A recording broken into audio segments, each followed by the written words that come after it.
Добро пожаловать в мой канал.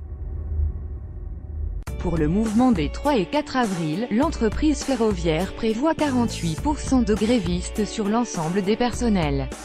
Si ce taux se confirme, il serait supérieur aux grèves de 2016 et 2014. Le Monde 1, 4, 2018 à 22h05, par Éric Bézia. La grève de mardi serait d'un niveau comparable à celle de 2010, multi-mot d'ordre mais avec une dimension défense de la retraite importante, qui a vu une mobilisation de 43% du personnel. Mais on a pu voir ces 20 dernières années des grèves plus suivies, avec plus de 60% de grévistes au total.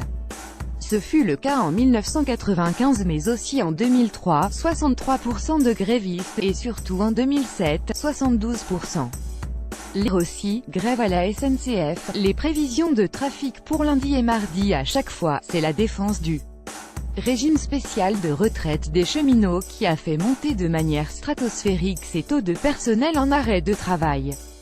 On notera que le projet de pacte ferroviaire gouvernemental actuel ne mentionne pas cette question du régime des retraites qui est renvoyé, prudemment, à une réforme globale un peu plus tard dans le quinquennat.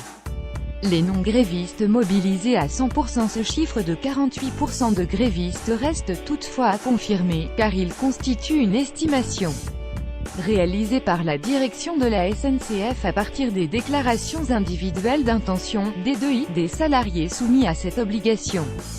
Or, cette population qui concourt directement à la production, des trains, conducteurs, contrôleurs, aiguilleurs, ne représente que 45% de l'ensemble des personnels de la SNCF.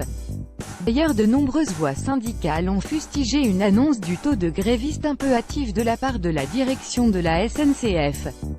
Cela peut constituer un indicateur efficace, répond Mathias Vichra, directeur général adjoint du groupe SNCF. Jeudi 22 septembre, lors de la première journée de mobilisation, les DDI laissaient entrevoir un taux de 36% de grévistes et il a finalement été de 35,4%. Quant aux non-grévistes, ils seront mobilisés à 100% mardi. Des sièges administratifs seront fermés pour pouvoir envoyer le personnel sur le terrain. La SNCF a prévu que 3000 gilets rouges orienteront les voyageurs qui tenteraient malgré tout de prendre le train.